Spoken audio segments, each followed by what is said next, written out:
for more than 53 years. In that time, this venerable New York State track has become a true motorsports institution. Many think it's the premier road racing facility in the United States. Watkins Glen has a long history of hosting big-bore sports cars, including the legendary Can-Am machines in the 60s and 70s. But road racing has graduated now from the cement and asphalt roads that were used in the early days. Now this race will be run on a complicated and challenging 3.4-mile, 15-turn racetrack.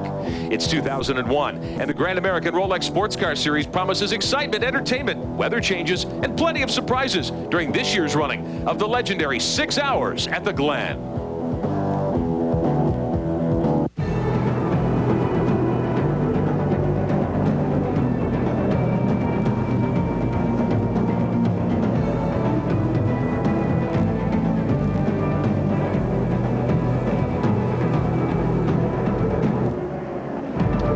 Welcome to Watkins Glen International Raceway in the beautiful Finger Lakes region of upstate New York, one of the most beautiful motorsports venues anywhere in the world. And we're here for a legendary event, the return of the 6 hours at Watkins Glen. Hello again, everybody. I'm Benjiman. My analyst is David Hobbs. We're here to bring you coverage of the Grand American Rolex Sports Car Series, the 4th round of the 2001 season. David, it's been an interesting weekend so far, what with all the weather changes we've seen. Well, it's been absolutely diabolical for these guys, because yesterday was severely compromised and Thursday wasn't much better. It's either been damp or really wet for these guys all weekend, and qualifying was particularly wet. So we've got a very shuffled field. Our points leaders lying in 21st position on the grid.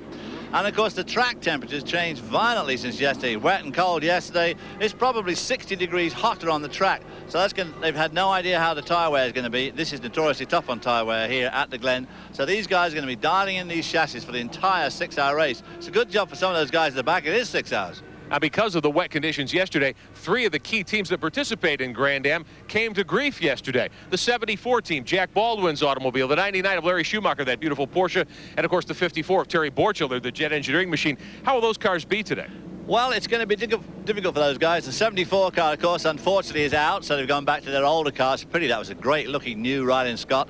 The 99 car, they had to fly some stuff down from Canada, so they got that going again. That's looking fine. And then the 54 car, he hit just about every panel on that car on the way off yesterday, but nothing too hard. And in fact, he's starting in 3rd spot today, so hopefully they'll all be okay today. Because of the wet qualifying, the field is considerably jumbled. But one of the familiar faces will start from the pole today. Let's meet our X1R pole sitter. Here's Guy Hobbs.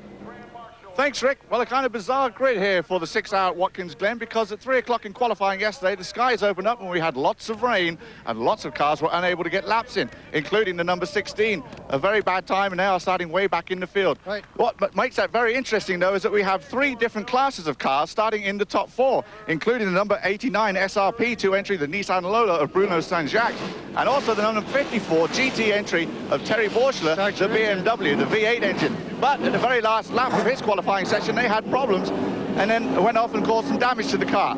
However, starting on the outside of the front row is the 27 Ferrari Judd entry of Kevin Durant, and on the inside with the X1R pole sitter, it's Andy Wallace, and he will be driving the car owned by Rob Dyson. Rob, quite a surprising qualifying session yesterday. Well, it was kind of off and on, a little damp. That always affected it, and it's going to be an interesting first couple of laps. What it is that for the guys in the back, principally James, John Fields, and all those, they'll just be lapping cars a little early. All right, thank you very much, Rob Dyson. We're going to get the other story down with John Bizignano with the GT story. You're looking at Larry Schumacher and Martin Snow's recently repaired Porsche GT1. At the end of the last session yesterday, the car shot off the track and did much damage to the right rear corner of this $1 million racer. Now, the team worked until 2 a.m. last night and returned at 7 a.m. this morning to put it back on the grid. But they're on row 12, and this is where they believe they should be, right next to the beautiful Glen S7R that is on pole position. That car won at the first race in Homestead and came second in Phoenix. It's going to be a great race between Porsche and Celine here at Watkins Glen. As the field rolls away, they've gotten the command to start engines. David Hobbs, 39 cars ready to take the green flag here in a couple of moments for the 6 hours at Watkins Glen. Let's walk you through the starting lineup for the Grand American Rolex Sports Car Series Round 4 of the 2001 season. The 6 hours at the Glen. On the pole, and remember, all of this qualifying done in wet conditions, and we've got some unusual speeds and a very unusual looking grid. Front row looks like this.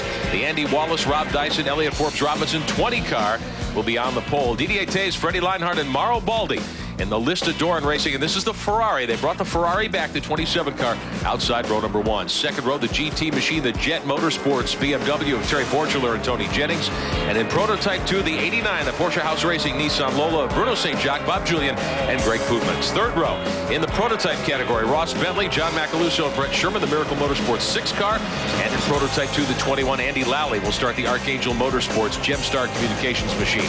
Fourth row in prototype 2, Stéphane Veilleux in the 88 car from Porsche House Racing, and the 22 of Mike Duran. That's the other Archangel Nissan Lola. Fifth row in GT, the 57, Phil Collin and Stefan Buttiero will start that machine. In ninth, the 10th starter in GT, also the 02, one of the Porsches. Or actually, this is the Morrison Mosler, we should say, starting 10th. Joao Barbosa, John Barraza, and Lance Stewart will start 10th. Sixth row from prototype 2, Rich Grupp in that Team Spencer Mazda Kudzu, the 62, and alongside one of the 2 Orbit Porsches, the 43, Peter Barron, Leo Hendry, and Gianluigi Buttoni will start 12th. The 7th row going 13th, Scooter Gable and Gary Schulteis in the 92, that's a Porsche in GT, and the 61 in GT, Adam Merzon and Lynn Wilson will share that machine with the 3rd driver. The 8th row, Darren Law in the 81, Matt Drendel and David Murray joins the G&W team this weekend, alongside starting 16th, the 97 car in GT, Pete Argetsinger, Mark Minkin, and Steve Bartkin. 9th row, the 17th starter, Chris Gleason's BMW, the Genesis Racing number 7. Mark Bunning and Adam Burrows share that car. And then the Celine, the GTS top qualifier, the 5 car for Chris Bingham and Ron Johnson. 10th row, in one of the prototypes, the 37, Oliver Gavin and John Field. They won at Phoenix. And in GT, the other Orbit Porsche, Tommy Byrne and Richard Millman. Rest of the field looks like this. The 11th row, James Weaver. In the other Dyson car, the 16, they're the point leaders, and the GT 10 car of Rick Fairbanks. The 12th row, Jack Baldwin, the 74 Hunting Ranch machine, and Larry Schumacher's Porsche GT1. 13th row, Kenny Bupp in the first AGT car, the 11, and the Paula Castros in the GT number 75. The 14th row, the 9 GT car of Tim Pappas and Emil Santo. Craig Stanton's GT car, the 50. 15th row looks like this. The 07 of Court Wagner and the 34 of Spence Pumpley. Jeff Altenberg joins Kim Hiskey in the 15 car in the 16th row. Cameron Worth lines up in the 72 car there in 32nd starting spot. 17th row, the AGT 09 car of Craig Conway and Doug Goad. Kerry Hitt in the 46. The 18th row, the 93 GTS machine of Jacques Gonnet, and the 80 GT car of Michael Schramm. Price Cobb out of retirement to join that team. In row 19, the 32 of John Yaros and John Heinrichsey, and Patrice Roussel and Edward Cizianelli in the 78. That's one of the prototypes of the field. Check out on the field, Dick Greer's Wendy's Chevrolet, the 82 car. We'll be back with more at Watkins Glen in a moment.